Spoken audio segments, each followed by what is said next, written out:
Oh man, yeah. I mean, first of all, the question of the jazz audience and its relevance and whether it's growing or shrinking is so important because it affects literally our careers, right? So I have to say, first in America, it's very interesting because America is a country that follows fads. Like, you know, I mean, they get up one morning and they love Taylor Swift. They wake up the next morning, they love Justin Bieber. And then the next morning, a scandal breaks out and they hate both of them, right? So America, in that regard, I don't like it because we don't attach ourselves consistently to anything, right? Which is why I think the older audiences are in love with what we do because they remember not only what jazz is today, but they remember the feeling of it. So you have people who at 60 or 70 saw Miles, saw, you know, these great people, saw Dizzy Gillespie, and so they're retaining that feeling.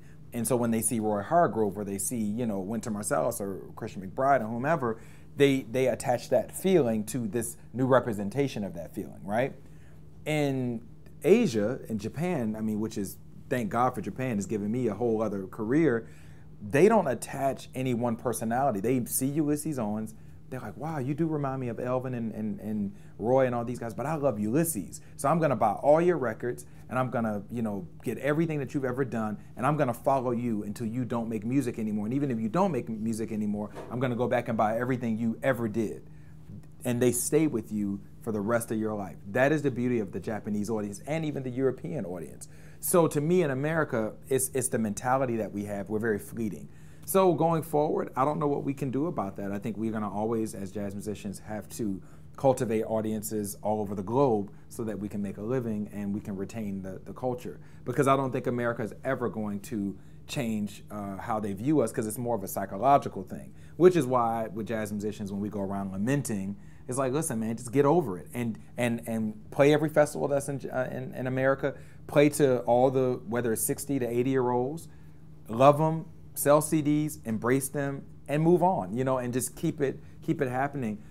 In terms of the age demographic, it is much broader in Europe and Japan because they don't see a Justin Bieber concert as better than Roy Hargrove concert. They just decide, hey, if I want to see pop, I'll go see Justin. If I want to see jazz, the best jazz artists are these people. So I feel that they separate the relevance of it versus America's like, well, I really like Justin better, so he's better than jazz.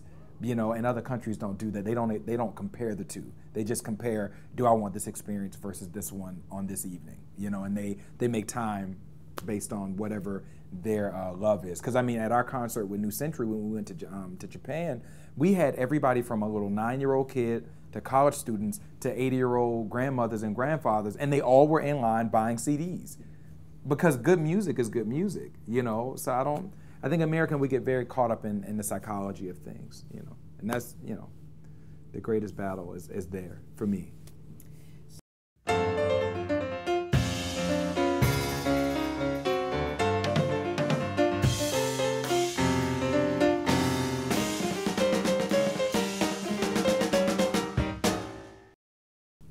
Hi, this is Ulysses Owens Jr., and for more great jazz videos, please go to JazzTimes.com.